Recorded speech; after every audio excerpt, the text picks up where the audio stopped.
Happy Democracy Day.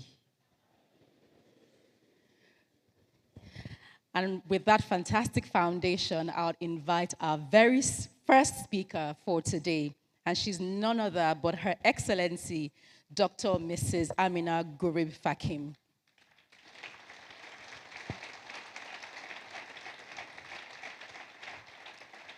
Her Excellency, Dr. Mrs. Ameenah was sworn in as the 6th president and the first female president of the Republic of Mauritius in June 2015. Thank you. I'm going to wait for the applause to rise.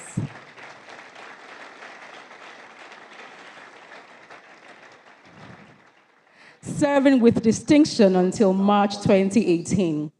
Before her presidency, she was managing director of the International Pharmaceutical Development Center for Research and Innovation and served as professor of organic chemistry, holding an endowed chair at the University of Mauritius. Dr. Ameenah holds a BSc in chemistry from the University of Surrey and a PhD from the University of Exeter in the United Kingdom. A celebrated scholar and stateswoman, she has received numerous Lifetime Achievement Awards and has been named among Forbes 100 most powerful women in the world.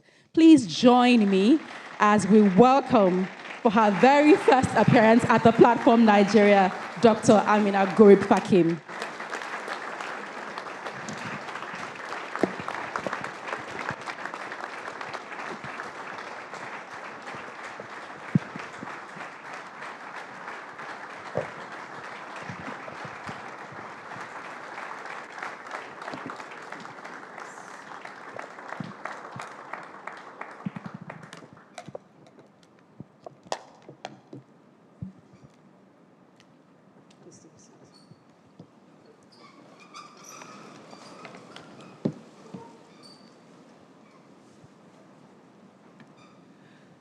My dear brothers and sisters from Nigeria, happy Democracy Day. From one democracy to another, from Mauritius to Nigeria, with all the love and all the friendship and all the brotherhood and sisterhood, have a great day today. Distinguished guests, excellencies, ladies and gentlemen, it is always a great pleasure to be back in the vibrant city of Lagos.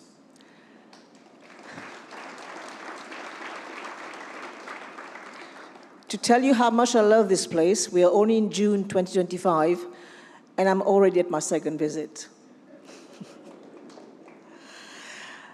After listening to our convener this morning, I am also of the opinion that education remains the biggest transformation that this continent needs, and through education, we can really bring the transformation that this country and this continent really deserves.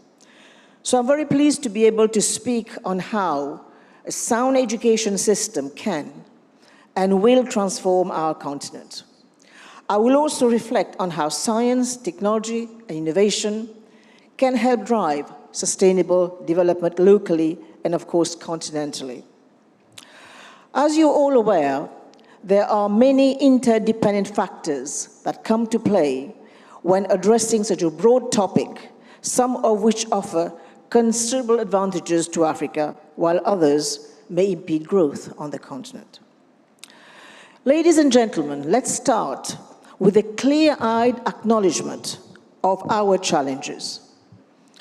Our dear continent is home to almost 17% of global population, but we only produce around about 3% of global GDP, and yet we carry 25% of the global disease burden, and Africa accounts for just 2% of world research output, 1.3% of research spending, and 0.1% of world patents. This may be perceived as weaknesses, but our strengths are many and profound. Life expectancy in sub-Saharan Africa has increased dramatically. At the turn of the 20th century, half of all the children who were born on our continent would only live to reach their 5th birthday. Overall, life expectancy was shy of 30 years. But by the turn of the 21st century, preschool-age mortality was reduced to 15%. While that number marks progress, even one child's death is too many and shows the greater effort that is needed to eliminate child mortality on the continent. But these beginnings and endpoints of life mask a more stunning demographic story of Africa, our untapped youth dividend. Today, 60% of the population of the continent is aged 24 or younger. According to the World Economic Forum, by 2034, Africa will be home to the world's largest population of working-age adults. While this is a demographic boon with profound potential, we can be sure that without sound and forward policies that derive the strength from science, technology, and innovation, it can become a bane. Therefore, our collective task, ladies and gentlemen, is to shape the future so that the benefits of balanced development reach each and every African. Our path forward must decrease our reliance on natural resources and our passive reliance on international aid, which is of course history by now, and decidedly channel national capacities and energy into building a strong, sustainable, innovation-based, Africa-centric economy for current and future generations. In just the last generation, one can feel an unmistakable shift in momentum. Africa is demonstrably leading the world in isolated but critical areas of science and innovation. To be able to sustain this level of development, we, myself included, we must strive to educate. Educate, educate, educate, from the cradle all the way up to our death. So as has been said, I have been a professor at some point, have been spent best of my career in the education realm. So I agree, we all agree that we educate. We all agree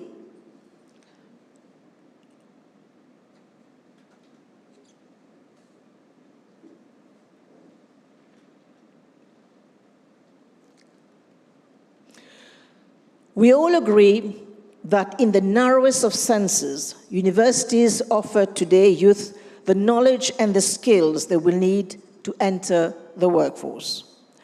In societies like ours, with young burgeoning population and expanding middle classes, the demand for access to higher education will only continue to grow.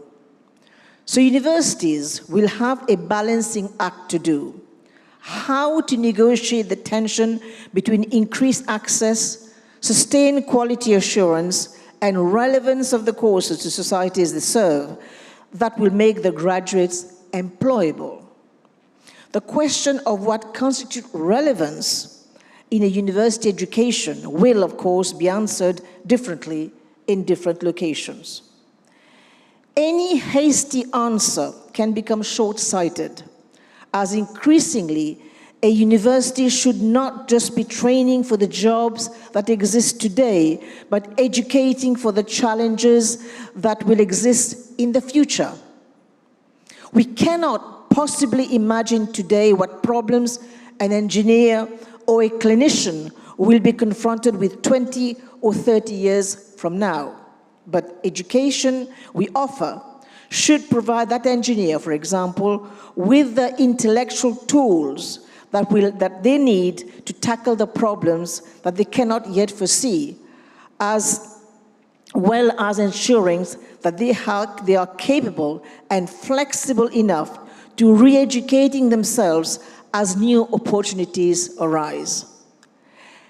Educating our youth, however, must go beyond these basic functions of training and ensuring employability. To be globally competitive, Universities must remain an agora for global citizens and generators of future leadership. We should aspire to inculcate a view of the world that is broad, multifaceted, and interconnected. Put succinctly, we should aspire to teach our youth on how to think and not just what to think. Ladies and gentlemen, the next question that we must be asking ourselves is as follows.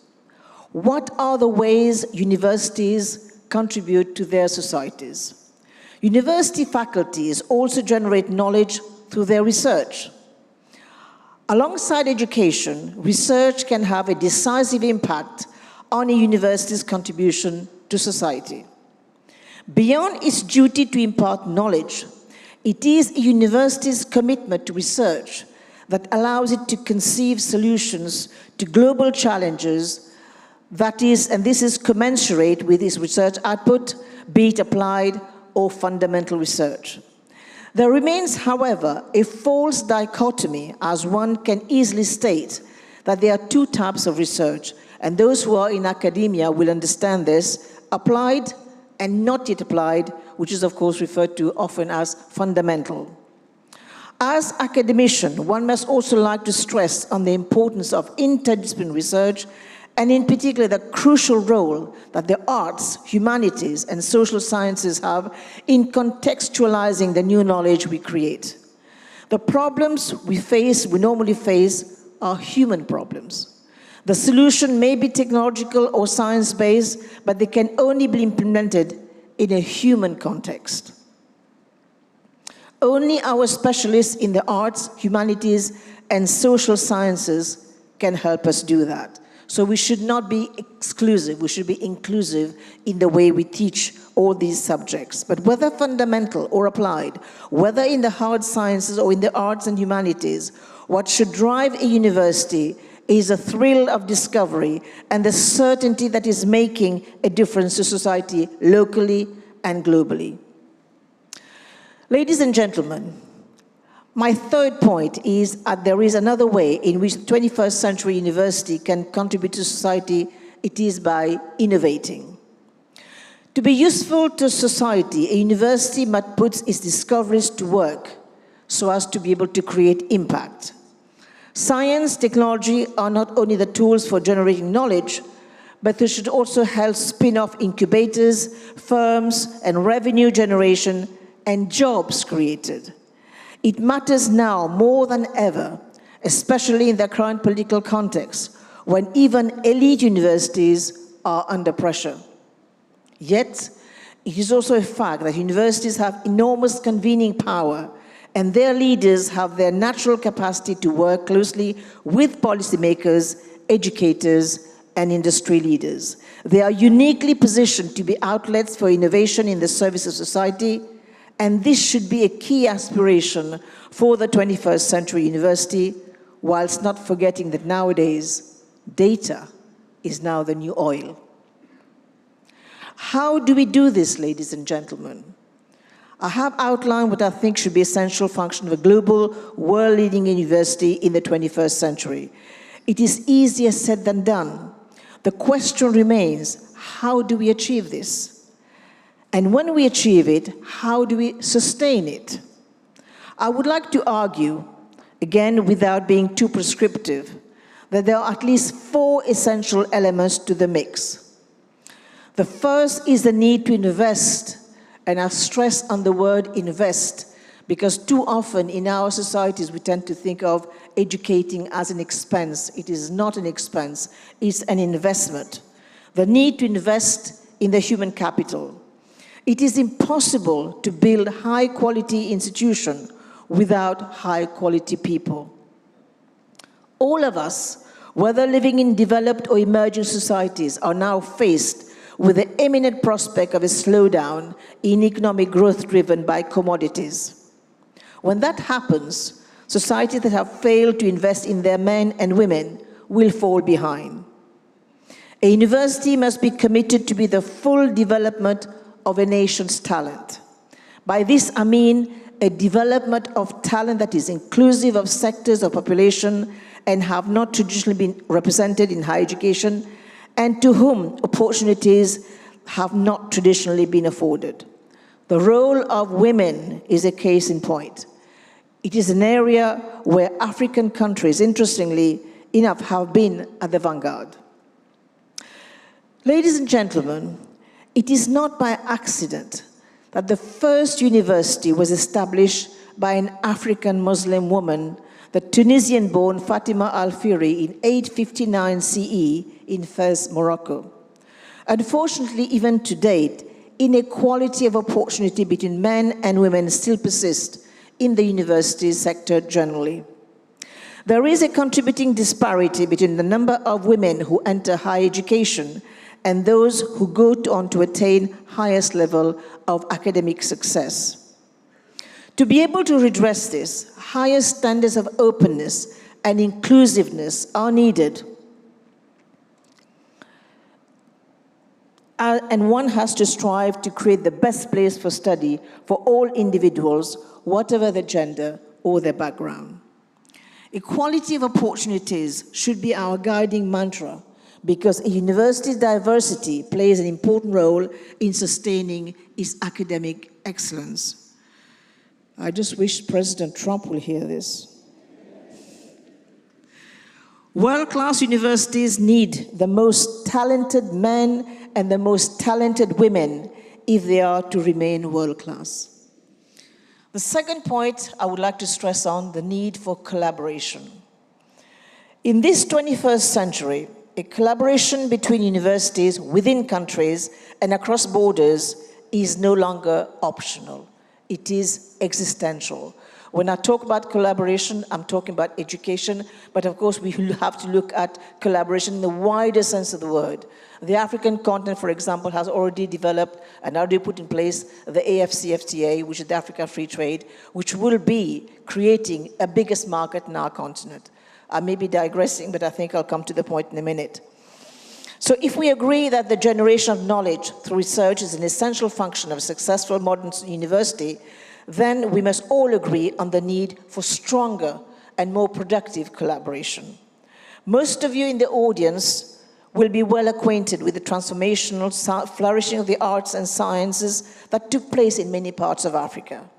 One can reminisce on the golden age of Timbuktu in modern-day Mali. In courts from many cities across Africa, a quiet revolution was happening, and where vast amount of knowledge was being created. Interestingly, yesterday, I had the great honor of visiting a museum where I learned so much on Yoruba culture. I mean, that was really an eye-opener. How many of you are from Yoruba origin in this place? Wow, okay. Kudos to all our forebears for bringing in so much into what Nigeria belongs today. The contribution of Egypt, Nubia, or modern-day Sudan, Nigeria, Greater Zimbabwe cannot be forgotten. The advances in astronomy, physics, mathematics laid the foundation for some of the greatest leaps in human progress. We now look back on that era wistfully. Wistfully, I say this because one of the greatest innovators have come precisely from this country, Nigeria, the Nok people. And they have mastered metallurgy, and we know the legacy has been through the famous Benin bronzes. So we now look back on that era wistfully, not only because it was a period of great intellectual effervescence, but also because it was a time of great intellectual connectedness. Knowledge, ladies and gentlemen, was the common currency between the East and the West. Its advancement through freedom of inquiry, and this was, of course, raised earlier on by our convener, was the common project of many religious groups. Also, universities are perhaps the only institutions with the means and legitimacy to bridge the gaps between disciplines, between sectors of societies, and between cultures, and to create leaders of integrity. Integrity, as we all know, is a key component of leadership, and is the foundation upon which trust is built. The Nigerian author Chimamanda Ngozi Adichie once said, "The world is a better place when we act from the authenticity of who we are," unquote. The third point I would like to raise with you is the freedom of inquiry.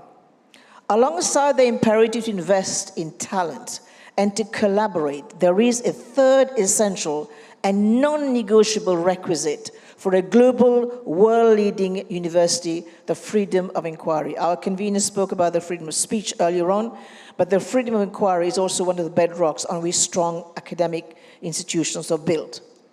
To be useful to society, a university must put its discoveries to work. But university must also foster an environment in which curiosity-driven research, famously called the blue sky research or fundamental research and invention, are allowed to flourish. A utilitarian view of the value of university is regrettably becoming prevalent. The buzzword in universities across the world nowadays is impact. Increasingly, government funding is being tied and hinges on demonstrating impact. Pioneering bridges, building creative visual impact that is not quite as easy to show as the impact of your work if you're a philosopher or a linguist. In the face of policies that expect all of university management to constantly demonstrate university's economic value, it must be hard for all of us to having to defend the core principle of autonomy, freedom of inquiry, freedom of speech, freedom to excel, and still universities need the autonomy and flexibility to make decisions for themselves.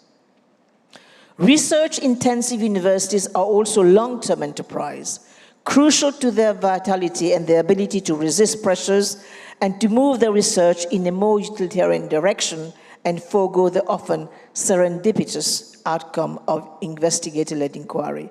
Ladies and gentlemen, so how do we take the long view? The essential ingredient in university, of course, tertiary education, leadership, and management is precisely the ability to take the long view. Today's leading universities have long, rich histories spanning centuries, thus suggesting that they have developed resilience that enable them to deal with uncertainty. And here I have a special thought for some of the flagship institutions in this country. I think of University of Ibadan, I think of University of Ife. All these have been flagship universities which have defined the Nigerian education landscape. So the time scale went beyond purely government-backed or commercial enterprise. One needs to take the long view as it's often cumulative effect of fundamental research that is most important. Investing in the long-term future of people is paramount, as many of people graduating from universities today will be the leaders of tomorrow. So the mission of any university that aspires to be world-leading is to educate, to generate knowledge, and to innovate. Thus, a university needs to invest in people, it needs to unleash the potential that comes from collaboration, it needs to defend its autonomy in order to pursue freedom of inquiry and to take the long view with excellence always as its objective. I believe these are some of the essential values to which any 21st century university that wishes to be world-leading should adhere to. So in closing, ladies and gentlemen, I stand in front of you, not just as a guest, but as someone who has spent the best of my working lives in higher education. I also speak as someone who is under no illusion about the tremendous stars that lie ahead for you and for all of us. In order to successfully tackle these tasks, our universities will need to extract and make use of every single drop of its most valuable asset, the ingenuity, the talent of the youth, the talent of women and men together.